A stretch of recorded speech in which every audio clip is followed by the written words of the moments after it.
Il y a une vérité que personne ne t'a jamais dite sur la pluie. Ce n'est pas le froid qui tue, ce n'est pas la faim non plus, c'est l'humidité. Et quand elle s'installe dans tes vêtements, dans ton sac de couchage, dans ta peau, pendant 3 jours sans interruption, elle devient quelque chose de complètement différent.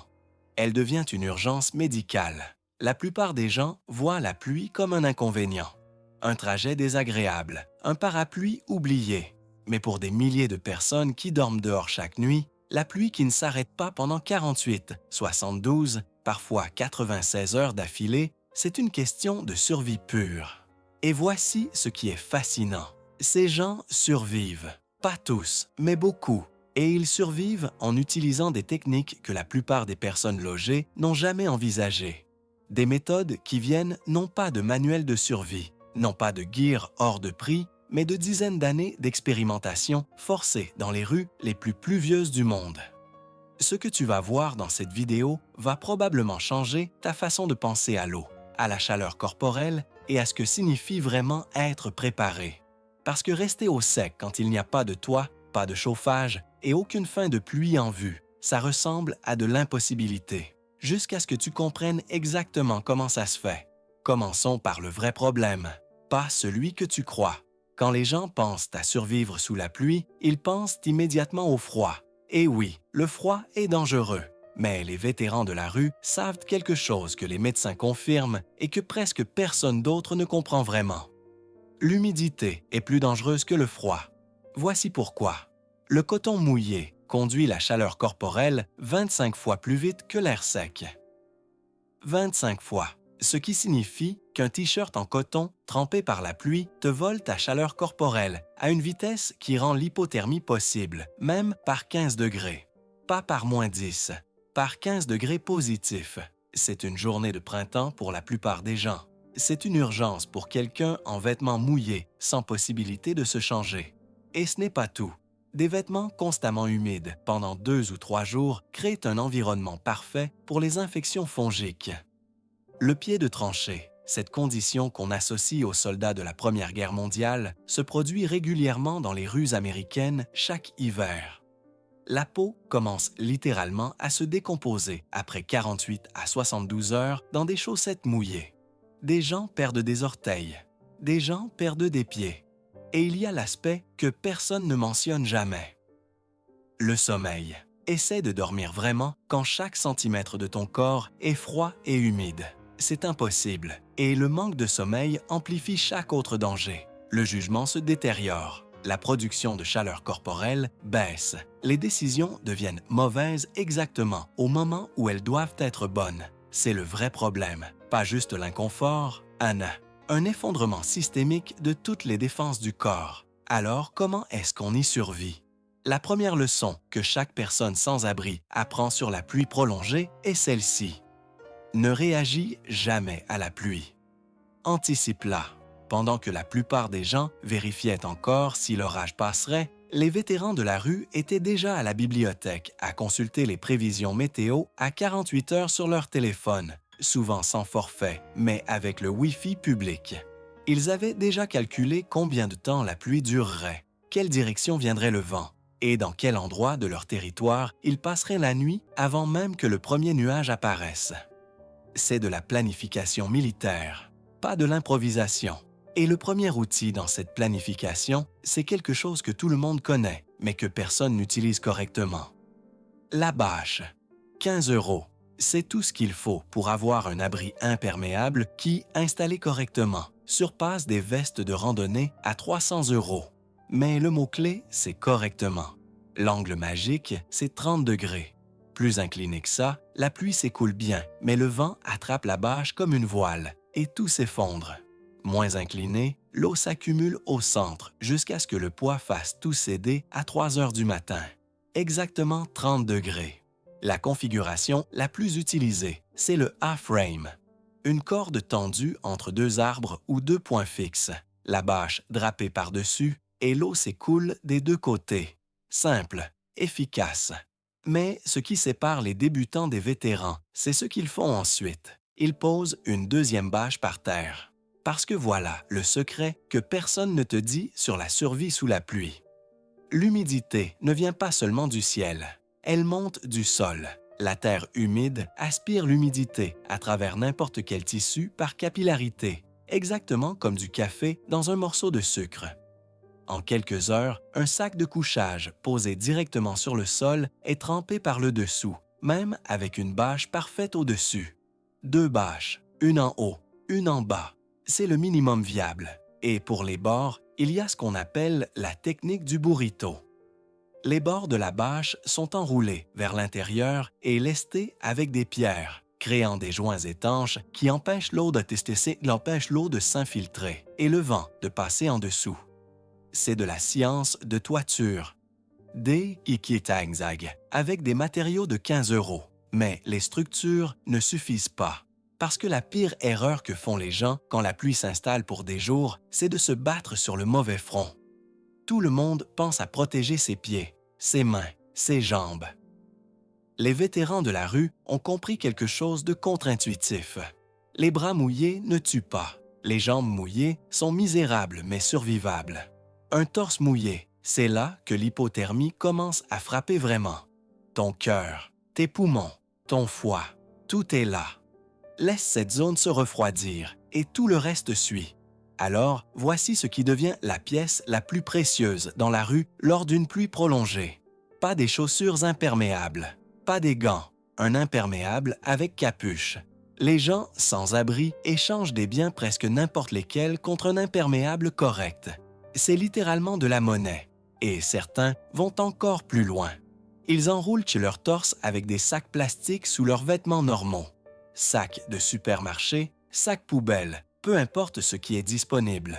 Invisible de l'extérieur, mais ça crée une barrière d'humidité qui maintient la température centrale stable même quand les couches extérieures sont trempées. Ils appellent ça la stratégie du cœur sec. Arrête de te battre pour garder tes bras secs. Concentre toute ton énergie de protection sur ton torse. C'est là que se trouvent tes organes vitaux. Il y a un autre ennemi dont personne ne parle. La transpiration. Marche trop vite sous la pluie et tu transpires. Et ta transpiration trempe tes vêtements de l'intérieur aussi sûrement que la pluie les trempe de l'extérieur. Les vétérans marchent à un rythme lent et régulier. Assez pour générer de la chaleur, pas assez pour déclencher la transpiration. C'est un équilibre qui s'apprend avec du temps et de la douleur. Et les frissons. La plupart des gens pensent que les frissons veulent dire « réchauffe-toi bientôt ». Les gens de la rue savent que les frissons signifient « mange immédiatement ». Les frissons brûlent des calories plus vite que la course à pied. Une fois qu'ils commencent, il reste peut-être quelques heures avant que l'hypothermie s'installe, même à des températures bien au-dessus de zéro. La réponse, des aliments à haute calorie. Beurre de cacahuète. Noix. N'importe quoi de gras et dense. Manger juste avant de dormir transforme ton corps en son propre générateur de chaleur pendant 4 à 6 heures. La digestion produit de la chaleur interne. C'est de la biologie de base utilisée comme technologie de survie. Maintenant, les vêtements. Le coton est l'ennemi. C'est la première chose que chaque personne sans abri apprend d'une manière ou d'une autre, souvent à ses dépens. Les vêtements synthétiques, le polyester, les matières athlétiques sèchent en 2 à 3 heures, même sans chaleur. Le coton reste humide 12 heures ou plus et vole ta chaleur corporelle pendant tout ce temps. Et voici quelque chose qui semble fou jusqu'à ce que tu y penses vraiment. Les gens sans abri dorment parfois avec leurs vêtements encore légèrement humides. Pourquoi? Parce que la chaleur corporelle évapore l'humidité pendant la nuit. Ils utilisent leur propre corps comme sèche-linge humain. Le matin, les vêtements sont secs. Il y a aussi le système de rotation. Une paire de chaussettes mouillées aux pieds pendant que la paire sèche pend au sac à dos. Le vent pendant la marche accélère le séchage. L'après-midi, on échange. Rotation continue. Accès permanent à des chaussettes sèches sans jamais voir une laverie. Mais le vrai secret, c'est toujours garder une tenue complète sèche scellée dans des sacs plastiques. Cette tenue, c'est l'option nucléaire. Le bouton de réinitialisation d'urgence. Elle ne sort que dans les situations les plus critiques. Tant qu'elle existe quelque part en réserve, le moral tient. Il y a quelques mois, ma femme m'a offert quelque chose dont je n'avais jamais entendu parler. Une bague de santé connectée. Et je dois dire que je suis sincèrement surpris que ce produit ne soit pas plus connu. Elle mesure mon niveau de stress en temps réel, et ce que j'ai découvert m'a choqué. Certains compléments alimentaires que je prenais faisaient se monter en flèche mon score de stress, pendant que d'autres l'abaissaient vraiment. J'ai ajusté quelques habitudes en me basant sur ces données, et j'ai l'impression d'avoir rajeuni de 10 ans.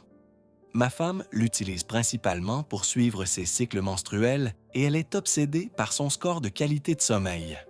Je vois qu'ils proposent actuellement une remise limitée de 69 %, ce qui amène le prix à environ 60 €. Pour un appareil qui coûte habituellement 350 € avec moins de fonctionnalités, c'est difficile de trouver mieux. Ils ont réussi à maintenir ce prix bas en éliminant les intermédiaires comme Amazon ou les grandes surfaces qui gonflent les marges et font payer le client 3 à 5 fois plus. Si tu regardes sur écran, tu peux pauser la vidéo et scanner le QR code ou cliquer sur le premier lien dans la description. Tout ce qu'on a couvert jusqu'ici, les bâches, les vêtements, la gestion de la chaleur, tout ça représente la survie individuelle. Mais les vétérans de la rue ne pensent pas juste à survivre une nuit. Ils pensent en système. Et le système le plus brillant qu'ils ont développé, c'est ce qu'on appelle la rotation des réserves sèches. Les personnes les plus expérimentées ne gardent jamais tout leur équipement au même endroit. C'est ce qu'ils appellent l'heure des amateurs. Ils distribuent leurs affaires à travers la ville comme un écureuil cache des glands pour l'hiver. Sauf que ces glands, ce sont des chaussettes sèches. Et des chaussettes sèches pendant une semaine de pluie valent plus que de l'argent liquide. 3 à 5 caches réparties dans leur territoire. Une près du centre d'hébergement, une autre près de la banque alimentaire, une troisième dans un endroit connu d'eux seuls. La logique est simple. Si quelqu'un vole ton sac à dos, tu ne repars pas de zéro. Tu marches 15 minutes jusqu'à la cache numéro 2. Les contenants de 50 centimes, les bidons plastiques hermétiques, les sacs militaires étanches qui coûtent 20 € et gardent tout à sec, même immergés dans une rivière. Tout ça devient de l'infrastructure invisible qui permet la survie long terme. Et ce qu'on stocke avec le plus de soin, ce ne sont pas les vêtements, ce sont les sacs plastiques. Un stock de sacs plastiques secs signifie qu'on peut imperméabiliser n'importe quoi qu'on trouve pendant l'orage.